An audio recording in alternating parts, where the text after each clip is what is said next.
Gonna need a lot of coffee. My goodness, my skin looks so bad.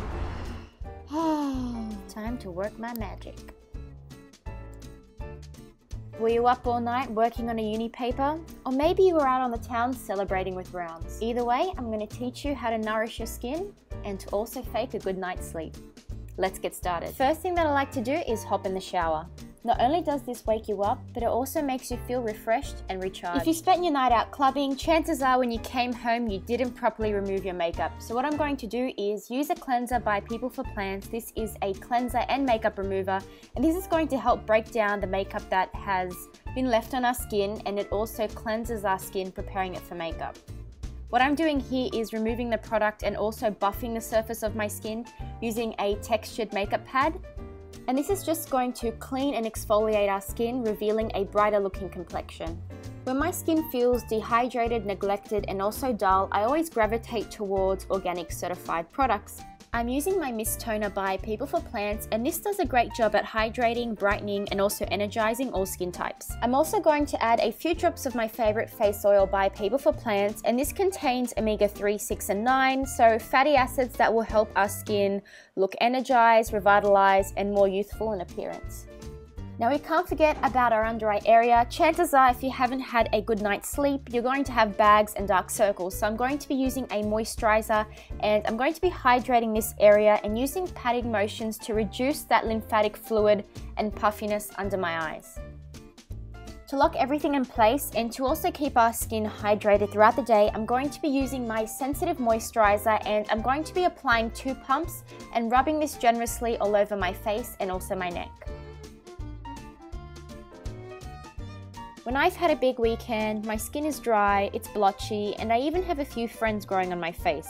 But that's okay because we're going to fix this. We're going to conceal all our blemishes and even out our skin tone, and the first thing that we're going to do is apply a primer. This primer helps to blur out our complexion by filling in enlarged pores and also filling in fine lines. I'm sure we've all heard of the phrase, less is more. So the aim of the game is to find and apply face products that aren't cakey or full coverage and feel like a second layer of skin. The foundation that I'm using is the Vitalumia Aqua Foundation by Chanel, and this is a new generation foundation that's quite liquidy, so you do need to shake it up. And the best way that you can apply this foundation is by using your fingertips.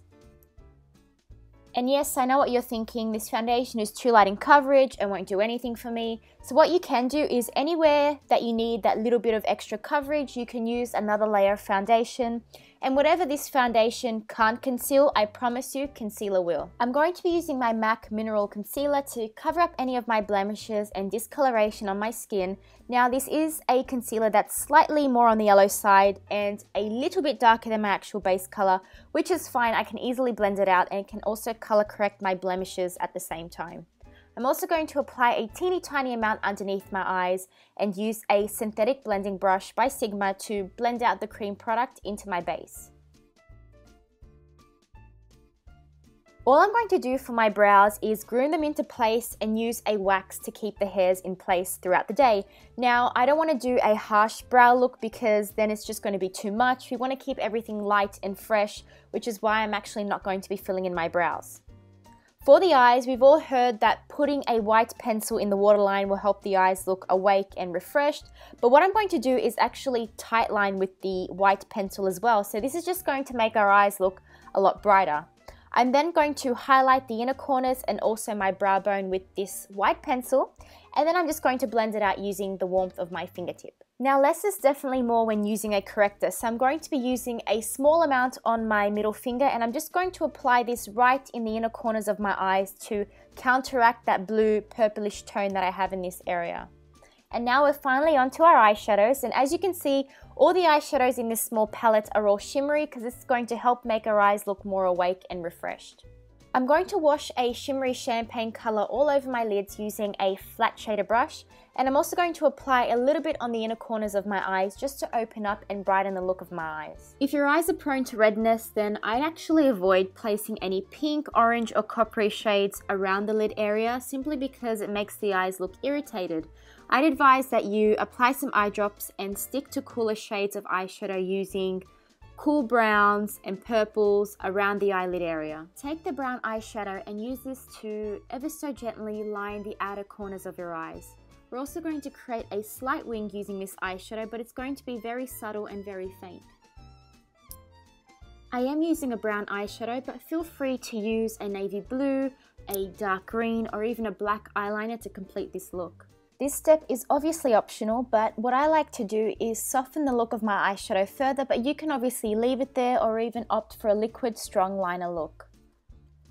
The secret to making your eyes look much bigger and more awake is curling your eyelashes. So I'm holding my eyelash curler over my lashes for 3 seconds before applying my mascara. I'm using my Clinique Lush Doubling Mascara and applying a small amount to the lashes, and then I'm going to be using my spoolie to separate my lashes and make them look a lot more wispy. Now, isn't this the cutest little mascara you've ever seen? This is actually a Clinique Bottom Lash Mascara, so this is specifically designed for your bottom lashes, and applying mascara on your bottom lashes really opens up the eyes even further. To highlight and brighten the centermost part of my face, I'm going to be using my Rimmel Wake Me Up Concealer. Now, you can use things like MAC Prep and Prime, illuminating concealers. I just prefer this one because it does give you a little bit of extra coverage where you need it. Now it's time to add some color to the cheeks and lips. I'm going to be adding Benefit's new addition to the tint family, Lolly Tint, onto my cheeks, and I'm going to be blending this out using my finger. So I'm just applying a small amount on my cheeks, and this product is very blendable and easy to work with. I'm also going to apply a small amount on my lips as a stain, and throughout the day I'm just going to be applying Vaseline and lip balm just to keep my lips hydrated. Now all you have to do is apply a small amount of powder to the areas that need it, and then we can move on to the hair. Now I chose not to wash my hair simply because I did not have time. So what I did was I put a bit of dry shampoo in it, and because I've got dark brown hair, I really need to work it into my scalp so nobody can see it. The easiest thing that you can do is pull it up out of your face and put it in a messy bun. And that's the look complete. I hope you enjoyed my Monday morning makeup and skincare routine. For a full list of products, please visit my blog, and I'll have a direct link in the description box down below. Thank you so much for watching, guys, and I hope that you subscribe to my channel for more videos with me. I'll see you all in my next video. Bye!